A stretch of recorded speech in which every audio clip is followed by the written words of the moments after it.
Halo, bertemu lagi dengan saya Nia Murlina. Kali ini kita akan belajar mengenai penaklukan Konstantinopel 1543 Masehi. Sebelumnya, apa sih itu Konstantinopel? Konstantinopel yaitu kota yang hari ini dikenal dengan nama Istanbul, Turki. Dulunya berada di bawah kekuasaan Bizantium yang beragama Kristen Ortodoks. Tahun 857 hari 1453 M. Kota dengan benteng legendaris tak tertembus akhirnya runtuh di tangan Sultan Muhammad Al-Fatih, Sultan ke-7 Turki Utsmani. Apa pernyataan Rasulullah mengenai Konstantinopel? Dari Abu Kubail berkata, ketika kita sedang bersama Abdullah bin Omar bin Alesh, dia ditanya, kota manakah yang akan dibuka terlebih dahulu? Konstantinopel atau Rumiyah?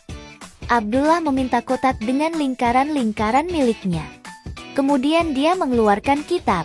Abdullah berkata, ketika kita sedang menulis di sekitar Rasulullah Shallallahu Alaihi Wasallam, beliau ditanya, dua kota ini manakah yang dibuka lebih dulu, Konstantinopel atau Rumiyah Roma? Rasul menjawab, kota Heraklius dibuka lebih dahulu, yaitu Konstantinopel. Hadis riwayat Ahmad, Ad-Darimi, Ibnu Abi Syaibah dan Al-Hakim. Kota Konstantinopel akan jatuh ke tangan Islam. Pemimpin yang menaklukkannya adalah sebaik-baik pemimpin dan pasukan yang berada di bawah komandonya adalah sebaik-baik pasukan. Hadis riwayat Ahmad bin Hanbal Al-Musnad 4/335. Siapa yang dimaksud dalam nubuah Rasulullah Sallallahu Alaihi Wasallam? Dia adalah Sultan Muhammad II atau Muhammad Al-Fatih. Beliau naik tahta di umur 19 tahun dan menaklukkan Konstantinopel umur 21 tahun.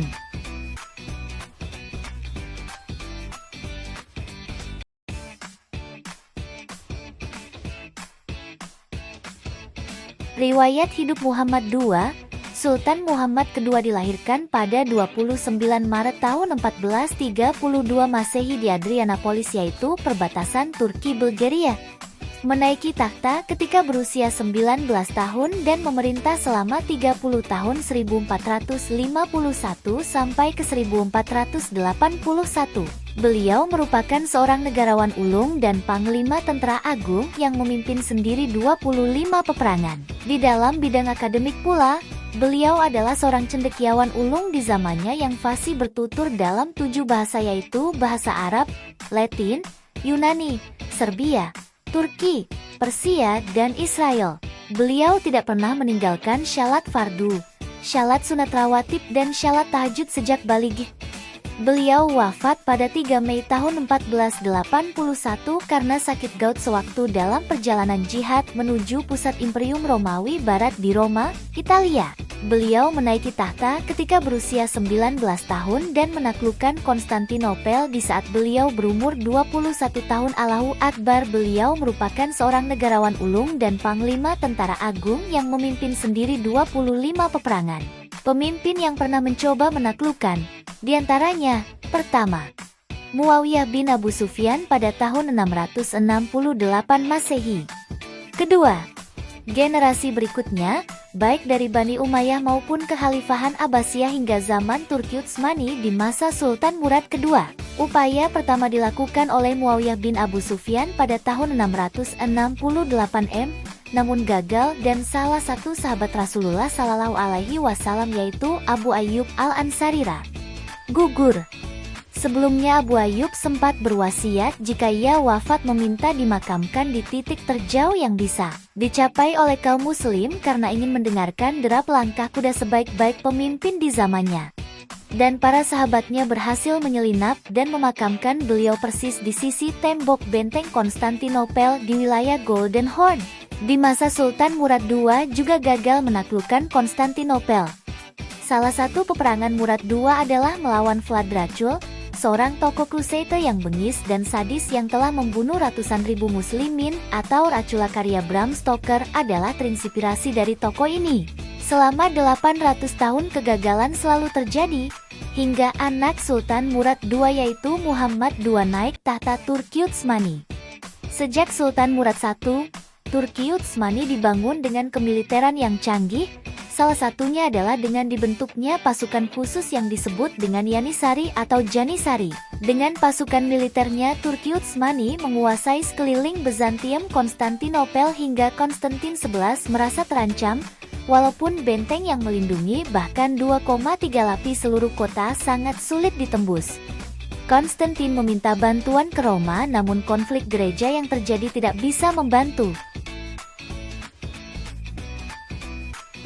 Hari Jumat, 6 April tahun 1453 M, Muhammad II bersama gurunya Syekh Aksyamsuddin, beserta tangan kanannya Halil Pasha dan Zaganos Pasha merencanakan penyerangan ke Konstantinopel dari berbagai penjuru benteng kota tersebut.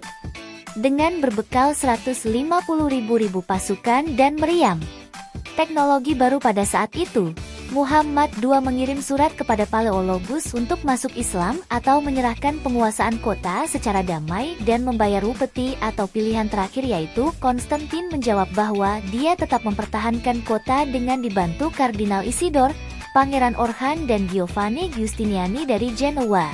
Sekuat apa sih benteng Konstantinopel itu? Sehingga sangat sulit untuk dirobohkan. Kota dengan benteng lebih dari 10 meter tersebut memang sulit ditembus, selain di sisi luar benteng pun dilindungi oleh parit 7 meter.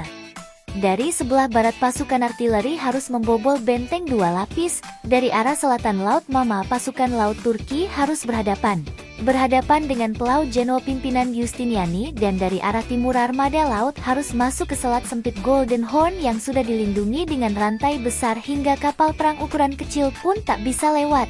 Ini merupakan gambar dari benteng Konstantinopel, terlihat begitu tebal dan sangat kokoh, sehingga sulit untuk ditembus dan dihancurkan.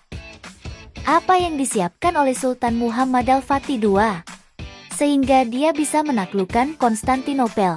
Sultan Muhammad Al-Fatih II menyiapkan pasukan Turki Utsmani yang sangat canggih di zamannya dan juga dengan teknologi meriam terbesar pada saat itu. Hingga akhirnya 29 Mei tahun 1453 Masehi, setelah sehari istirahat perang, pasukan Turki Utsmani di bawah komando Sultan Muhammad II kembali menyerang total, diiringi hujan dengan 3 lapis pasukan, irregular di lapis pertama, Anatolian Army di lapis kedua, dan terakhir pasukan elit Yanisari. Giustiniani sudah menyarankan Konstantin untuk mundur atau menyerah, tapi Konstantin tetap konsisten hingga gugur di peperangan. Kabarnya Konstantin melepas baju perang kerajaannya dan bertempur bersama pasukan biasa hingga tak pernah ditemukan jasadnya. Giustiniani sendiri meninggalkan kota dengan pasukan Genoanya. Kardinal Isidor sendiri lolos dengan menyamar sebagai budak melalui Galata, dan Pangeran Orhan gugur di peperangan. Sampai akhirnya sebuah ide yang terdengar bodoh dilakukan hanya dalam waktu semalam. Salah satu pertahanan yang agak lemah adalah melalui Teluk Golden Horn yang sudah dirantai. Ide tersebut akhirnya dilakukan, yaitu dengan memindahkan kapal-kapal melalui darat untuk menghindari rantai penghalang. Hanya dalam semalam dan 70-an kapal bisa memasuki wilayah Teluk Golden Horn. Ini adalah ide tergila pada masa itu, namun taktik ini diakui sebagai antara taktik peperangan warfare strategi yang terbaik di dunia oleh para sejarawan barat sendiri. Ini adalah rantai yang menghalangi kapal masuk ke Teluk Golden Horn, dan juga gambar rantai yang melindungi pintu masuk ke Teluk Golden Horn. Koleksi Museum Hagia Sophia. Nah, demikianlah uraian singkat mengenai penaklukan Konstantinopel oleh Sultan Muhammad Al-Fatih II. Terima kasih semuanya sudah mendengarkan cerita ini. Sampai jumpa di cerita sejarah berikutnya.